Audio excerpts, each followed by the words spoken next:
بسم الله الرحمن الرحيم. اللهم صل على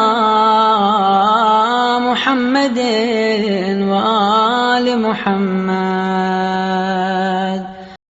Mudah-mudahan kita menyempatkan untuk membaca Al-Quran dan meningkatkan kualitas puasa kita. Kalau kita merujuk pada surat Al-Furqan ayat 30, mungkin kita terkejut bahwa Rasulullah mengadu kepada Allah Subhanahu wa taala. Wa qala ar-rasul ya rabbi inna qaumi ittakhadhu hadzal qur'ana mahjura.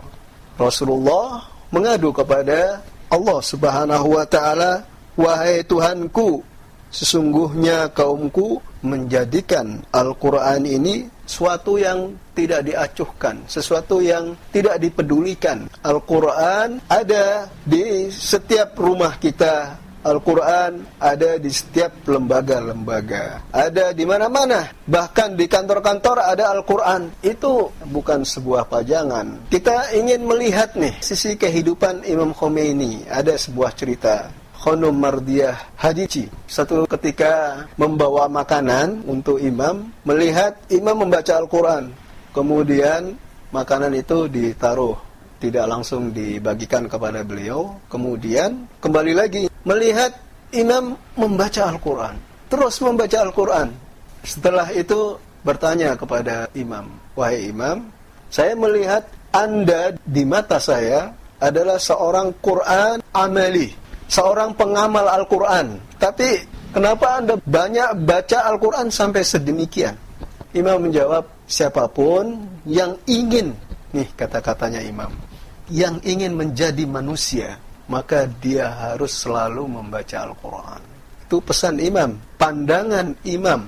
Dalam pandangan seorang arif, manusia yang sejati itu adalah yang selalu membaca Al-Quran. Kalau di bulan Ramadan ini yang selalu menyantap hidangan jamuan ilahi, yaitu Al-Quran. Bagaimana menyantapnya? Meraih hidangan itu. Faqra'u ma tayassara minal Quran. Bacalah apa yang mudah bagimu dari Al-Quran. Ada yang mengatakan dalam riwayat setidaknya 50 ayat dalam setiap hari, atau beberapa ayat. Kapan sesempatnya dan yang mudah bagi kita untuk membaca Al-Quran.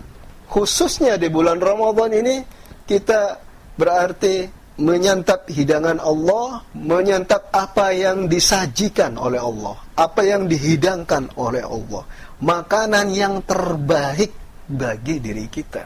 Nah, kalau dalam Al-Quran soal ilmu ini, misalkan falyanzuril insanu ila ta'amihi, hendaklah manusia itu melihat kepada makanannya. Bahwa tidak hanya dia makan saja, tetapi lihat makanannya, apakah makanan ini adalah makanan yang terbaik. Nah, tidak semua makanan yang ada itu kita makan semua, tetapi kita milih makanan yang paling bagus, makanan yang paling baik. Tidak semua makanan yang mahal itu adalah makanan yang baik, makanan yang berkualitas. Bahkan makanan yang paling murah itu baik bagi tubuh kita, baik bagi otak kita, baik bagi jiwa kita. Ya tentunya makanan, kalau dari sisi spiritualnya, makanan yang halal. Kemudian tidak hanya halal saja, halalun thayyibah, halal yang baik. Itu baru makanan yang berupa untuk tubuh kita, untuk raga kita. Tetapi jiwa kita perlu makanan, jiwa kita perlu jamuan, hidangan, yaitu Al-Quran. Itu adalah hidangan yang paling terbaik, sajian Allah, jamuan, hidangan ilahi yang paling bagus untuk jiwa kita. Tidak ada bacaan yang paling bagus daripada Al-Quran. Dari sisi Allah Subhanahu wa taala melalui Rasulullah sallallahu alaihi wasallam, bahwa di bulan Ramadan ini kita dianjurkan supaya memanfaatkan waktu-waktu yang paling utama ini dengan sebaik-baiknya.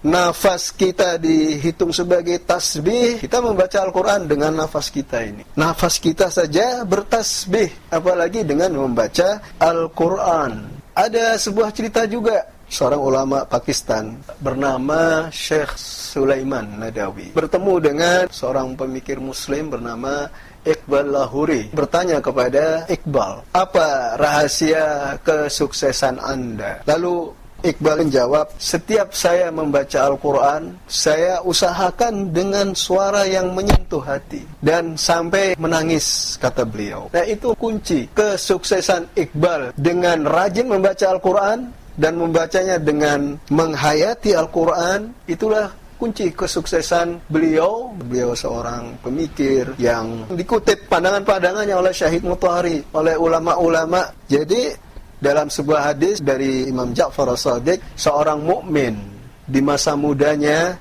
dia membaca Al-Quran, maka dikatakan ikhtalatal Quran bilahmihi wa damihi. Maka Al-Quran akan bercampur dengan darah dagingnya. Artinya Al-Quran itu akan mendarah daging anak muda itu. Mudah-mudahan kita sampaikan kepada anak-anak muda kita, anak-anak kita, laki dan perempuan, dalam menghidupkan Al-Quran.